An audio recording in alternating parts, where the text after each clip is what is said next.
Hello friends, welcome to only PSC academy. और कैसे हैं आप सभी?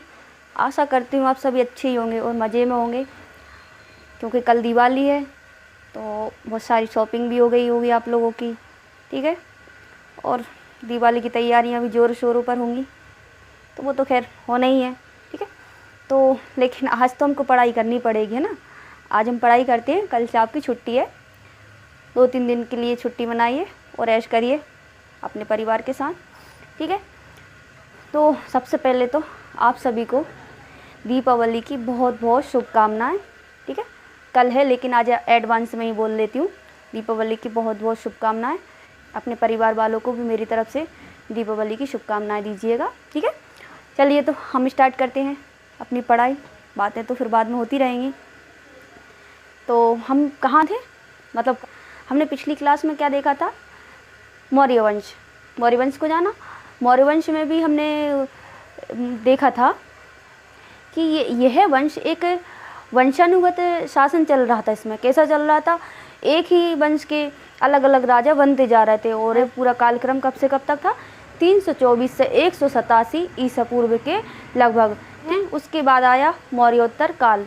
मौर्योत्तर काल क्या होता है? अब ये क्वेश्चन तो खैर आना चाहिए। मौर्योत्तर काल क्या होता है? ऐसा समय, एक उत्तर काल ऐसा समय होता है जब कोई वंश रनिंग में चल रहा था, वो पूरी तरीके से समाप्त हो गया है। ठीक है, उसके बाद छोटे छोटे वंश बनते हैं। कोई एक ऐसा वंश नहीं बन पा रहा है कि हम उसको नाम दे पाएँ कि ये वंश है। जैसे कि अब इसके बाद हम देखेंगे गुप्त वंश आएगा। गुप्त वंश बहुत उसका भी कालक्रम देखेंगे, बहुत लंबा रहता है, जैसे कि मौर्य वंश का है। ठीक है, तो ऐसा कोई वंश नहीं आता है बीच में। छोटे छोटे वंश आते हैं, अलग अलग राजा अलग अलग जगह राज करते हैं। इस प्रकार के वंशों को उत्तर वंश, या फिर जिनको हम यहाँ पर क्या बोलेंगे? मौर्योत्तर काल बोलेंगे।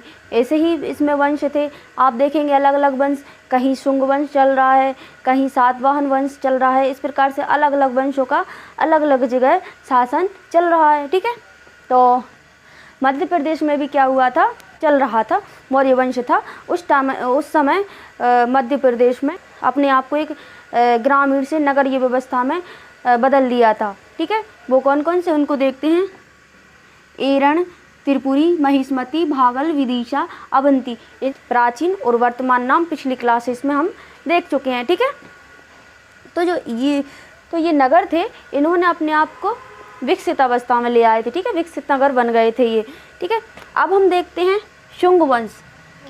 शुंग वंश जिसका समय कितना था? 187 से 75 बीसी, या फिर 187 से 75 ईसा पूर्व के आसपास ये समय पूरा ये वंश रहा। ठीक है, इसकी स्थापना किसने की थी?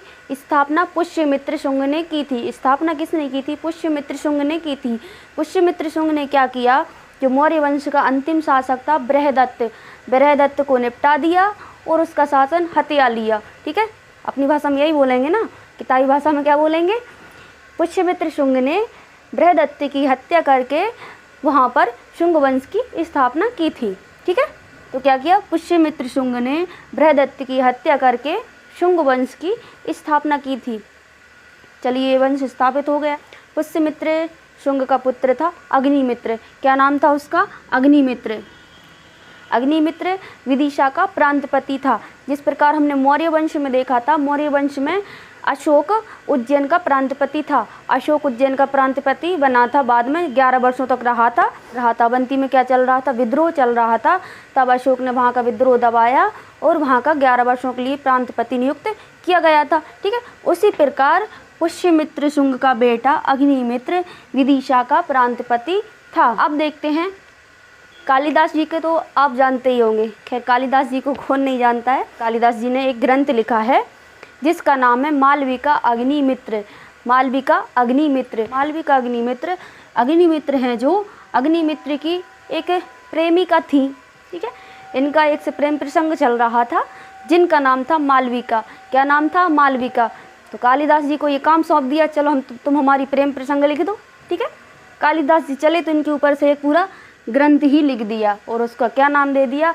मालविका अग्निमित्र। कालिदास जी खैर यही चीज़ें करते रहते थे, उन्होंने एक के ऊपर और लिखा है। तो कालिदास जी ने मालविका अग्निमित्र नामक एक ग्रंथ लिख डाला। किसके ऊपर से? मालविका और अग्निमित्र के ऊपर से, ठीक है। अब देखते हैं हेलियोडोरस। हेलियोडोरस के बारे में जानते हैं। तो शुंग वंश के समय हेलियोडोरस नामक एक यवन यात्री था जो कि भारत आया था। है यवन शासक थे एंटियोलकस। एंटियोलकस का राजदूत था जो कि शुंग वंश के समय विदिशा में आया, ठीक है।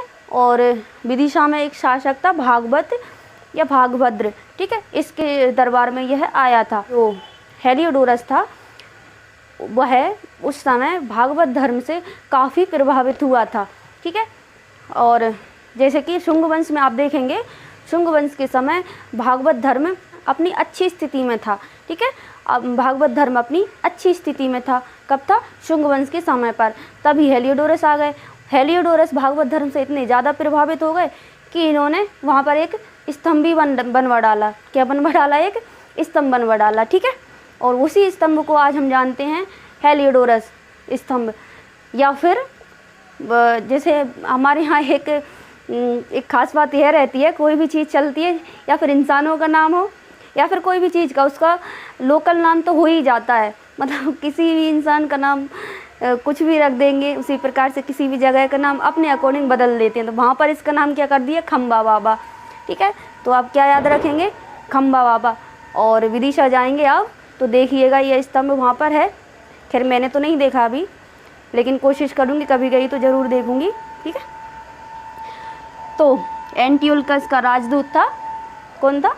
हेलियोडोरस, जिसके नाम पर हेलियोडोरस स्तंभ विदिशा में बनवाया गया था, उसी ने बनवाया था, ठीक है।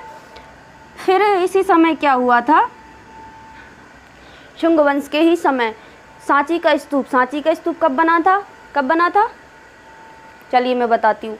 सांची का स्तूप बना था मौर्य वंश के समय, और वो भी कब? किसने बनवाया था? अशोक ने बनवाया था, ठीक है। फिर सांची के स्तूप की जो परिक्रमा है, आप जाएंगे वहाँ पर, उसके चारों तरफ एक रेलिंग सी बनी है, परिक्रमा पथ बना है, उसका निर्माण करवाया था शुंग शासकों ने ही करवाया था। किसने करवाया था? शुंग शासकों ने, ठीक है। तो सांची के स्तूप का या परिनिर्माण या फिर इसका परिक्रमा निर्माण किसने करवाया था? शुंग वंश के शासकों ने ही, ठीक है। तो हमने क्या देखा? शुंग वंश। और यहाँ पर एक काम और हुआ था, सतना के भरूत स्तूप का भी पुनर्निर्माण शुंग वंश के समय किया गया था, ठीक है। तो हमने किसके बारे में जाना? अभी शुंग वंश के बारे में। अब पढ़ते हैं सातवाहन वंश।